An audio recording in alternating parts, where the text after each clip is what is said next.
friends, welcome back to my channel and welcome to the most exciting TBR of the year, the Victober TBR. Yay, it's the most wonderful time of the year.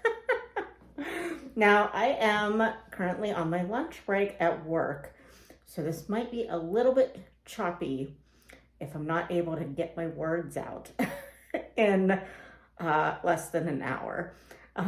Because I might have to film for you in between work time, but we'll cross that bridge when we come to it. Yeah, we all know how my videos go anyway. So I have my lovely Victober mug, and I did not wear my Victober costume yet because I felt like wearing a scarf. And I also felt like putting my hair up in this fancy bun thing. So we're just gonna, although my bangs, what the heck's going on here? I don't know. Okay, squirrel. So as most people say at the beginning of their Victober TBRs, I have way more books on my TBR than I will ever be able to read in 1 month. Now, I will be utilizing some audiobooks, I'm sure, because I also like to craft, and I have a focus project for the month of October, which will require me to listen to audiobooks. And yeah, there's no way I'm going to even get through even half of these books without utilizing audiobooks. But for the most part, I at least have a physical equivalent to most of my books right there. So let's just dive in. I'm going to use my planner. And oh, look, I should show you. I'm doing digital planning this year and probably next year. And I made this fun Victober reading spread with some digital stickers I found. So cute. So let's just go from top to bottom, and then I will try to remember the ones that I don't have physical copies of to tell you that I'm also going to be trying to read. So the first and probably smallest, definitely smallest, of the things I have to read for Victober is Sonnets from the Portuguese by Elizabeth Barrett Browning. This will go with Roz's prompt. Oh, and I will put all the hosts down below in my description because everybody that does a TBR tells you who they are. So, and I will be going through them as we go through the books. So, Roz from Scallydandling About the Books. Her prompt is to read Victorian poetry during Victober. So this is a tiny, tiny little book of Elizabeth Barrett Browning's collection.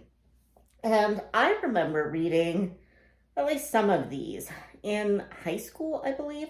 So since high school, I have periodically said to myself, I should get a copy of Sonnets from the Portuguese. I really enjoyed those poems. But I always convinced myself, up until now, I don't really like poetry. So why would I buy a book of poetry? I don't like poetry. But I do remember liking these. So I just bit the bullet this year and I got it. And I'm going to try to read at least one a day. That shouldn't be hard. Sonnets are not long. So I think we can handle that for this month. Now, Marissa from Blatantly Bookish is another host, and her prompt was to read a Victorian short story. Now, for this, I am going to read something from the book of Gothic Tales by Elizabeth Gaskell. Elizabeth Gaskell is probably my favorite Victorian author up to this point. And I bought this book last year for somebody else's prompt. I don't remember now, but I read a few of them in here. I was gonna try to read the whole collection, but I didn't get to it last year, so I'm just gonna pick and choose a couple that I want to read for this prompt. Some of them were good, some of them were just kind of duds. But I'm hoping to at least read one out of here that I really like. Now, this next book is a second try at a book that I think it was last year or the year before. was possibly the group read, and I got a little ways into it and just wasn't feeling it. But I really would like to read all of the Bronte's works, so I am going to attempt to reread, or read to completion, Shirley by Charlotte Bronte. Charlotte? Yes, Charlotte Bronte. This is an industrial novel. I don't know if it fits any of the prompts. I read the back, and potentially it could be a coming of age story, but it seems more like it's just more like a North and South kind of, but yeah, unsentimental sort of industrial novel. So I don't really know if it would be considered a Bildungsroman, which I never say correctly, so don't come at me. But if it is, let me know, because I don't necessarily know that I have anything for Katie's prompt of a coming of age story. So, but I'm going to attempt to read this again. I will probably try audiobook with it again, because that's a chunker, and I've got some other chunkers on my list. So, I don't know. Probably my main focus novel of the Victober season is going to be, which you can't tell what this is, the Pickwick Papers by Charles Dickens. I have been trying to read through all of Charles Dickens' canon, and my friends, Christy from Christy Lewis Dostoevsky in Space, Victoria from A Musical Bookworm, and Joe Smith, who is a commenter, supporter of the BookTube world, are going to be buddy reading this throughout the month of October. And we had decided to read this prior to finding out about Katie from Books and Things, Charles Dickens read along or challenge that she is doing over like the next 2 years. And she's reading them in publication order, and Pickwick Papers is the very first pick for that readathon or challenge or whatever you would call it. So we might read it faster, because I believe Katie is taking 2 months to read it. I am going to try to read it within the month of Victober, but I'm not sure that will happen. My copy is like almost 700 pages. I'm going to try to read it physically. I might not be able to do that, but if I take a whole month, I think it was only like 22 pages a day, so I might be able to handle that. I don't know. But I didn't know anything about this really, so I asked Katie, and she said that it is kind of like a funny, I don't know the word she used, but it's like a group of friends, and they're doing funny adventures. They're getting into funny scrapes and things like that. So that sounds right up my alley. A lot of people don't particularly seem to like Pickwick Papers, and it is his first, at least published work. So, or at least his first published novel. So there might be something in that, but I just like a good funny tale, and so hopefully I will really enjoy this. So now we'll move on to the books that I do not have physical copies of. So the first one I plan to read for Kate's challenge of reading a Victorian novel with a character or representation of a chronically ill person or someone with a disability. So for this one, I have been really wanting to read Olive by Dinah Mullet-Craik for years, since I first heard Katie from Books and Things talk about it, and she really loves it. Kate has read it, doesn't really get on with it, but I just feel like I need to read it. Katie seemed to think that it was a very good representation of a character with a disability, and overcoming the stereotypes of a disabled person in that time. So I'm really interested to read something like that. So I'm really excited to read it, and we'll see if I mirror Kate or Katie in my enjoyment level of this book. Now, the next one that I want to read that I don't know anything about it. I'm just purely going from Kate's reel recommendation of this book, and she talks about it a lot, that she really likes it, is The Heir of Redcliffe by, oh gosh, Young is the last name, and I just blanked on the first name. But this is not an author that I have ever read anything by, as evidenced by the fact that I can't remember her name. And I don't know anything about this. I don't know what challenge this would work for or anything.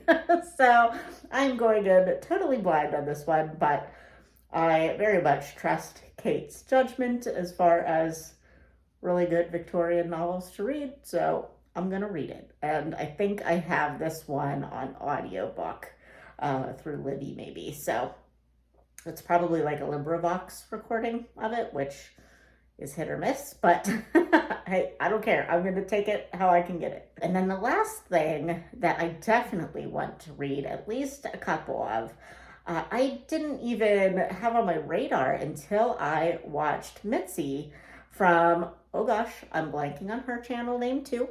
Misc reads something. I'll put it down below. Sorry, Misc. I'm trying to get this done fast before my lunch break runs out, and I just can't remember things. But anyway, Misc in her October TBR talked about the sermons of Charles Spurgeon. Now, I have read a couple of things by Charles Spurgeon before. He was a pastor, and I did not realize that, I didn't know really anything about him other than he was a preacher. I didn't realize that he was a Victorian preacher. So like Misc and I were saying, like, it's a potential that like a lot of the authors that we know and love in Victorian times listen to him preach, which would be it's kind of cool to think about. So I definitely want to read some of Charles Spurgeon's sermons, and he can be I feel like the couple that I've read, he's been a little bit hard for me to grasp his meaning to things. But yeah, I'm gonna give him at least one sermon. I will give him at least one sermon.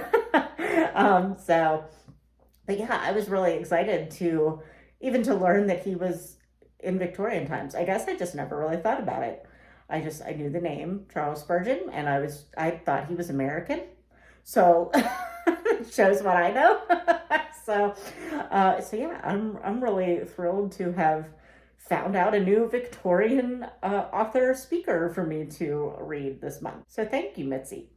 The last couple of books I have on my Victober TBR are just kind of, if I get a chance to, because they are both rereads for me. And one of them is Mary Barton by Elizabeth Gaskell. This is the Patreon book club read for Kate's Patreon. And I really want to read with the group, so I might, at least kind of skim it, because I pretty much remember what happened, but I don't really remember particulars. So if I can get to it, I will. But I always feel like when I have so many other books in the Victorian list that I haven't read yet, I always feel bad rereading things that I've already read, and especially ones that I've already read within the past 2 years or something. So we'll see if I get to this, but I would really like to read with the Patreon group. So hopefully I can squeeze it in. Sorry, I don't know if you can hear that, but my neighbor's car alarm is going off. Oh, he got it. Okay. So then the last book of my Victober TBR that I want to reread, but again, it's just if I get the time, I might read a few pages in, is Cranford. Do I have this upside down? No, I don't. Cranford by Elizabeth Gaskell. I really, really, really liked this story. It's just cute, funny little vignettes about this group of women who pretty much run the town of Cranford. And they just get into funny little situations and some poignant situations. It's all across the board, but it's just a nice little grouping of vignettes. So I just looked at my shelves the other day when I was pulling things off that I actually owned, and I was like, oh, I'd really like to read Cranford again. So this is a possibility. It's not terribly long. It looks long, but I think like there's a lot of introduction, like here. This whole part is like before it even starts. So it's not like super long, so I might be able to get to this. We'll see. But if I don't read this, I would really like to read Mr. Harrison's Confessions. It's also by Elizabeth Gaskell. It's not really part of a series, but I guess publishers like put it into kind of a companion set called the Cranford Chronicles that has, I believe, Mr. Harrison's Confessions, Cranford, and Lady Ludlow. And I don't even remember if I've read Lady Ludlow, but Mr. Harrison's Confessions is one that I haven't read yet, and I would like to read, and it's kind of, I guess, in the same vicinity of the Cranford novella. So we'll see. I might get to that also. But again, I have way more pages to read in October than I could ever read. Okay, friends, I almost forgot to tell you about two things that I also have planned for Victober.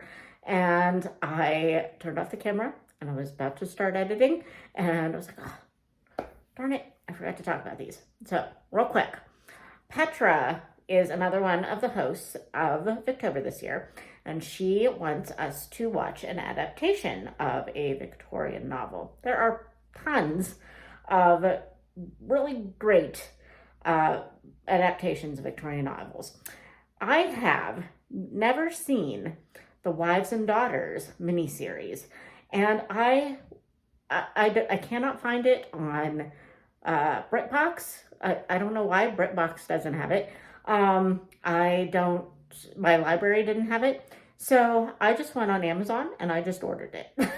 So I should be getting a DVD copy of the miniseries in a couple of days, hopefully. And yeah, I will be watching that miniseries this coming month as well. And then the other thing I forgot to talk to you about is my cross-stitch project for Victober. Now, in prior years, some of the hosts of Victober have done like a stitch and listen or a knit and listen kind of a thing. I don't think they're doing that specifically this year, but last October, I started Jane Eyre, A Portrait by Mrs. Pagodi Art. I will put it up here.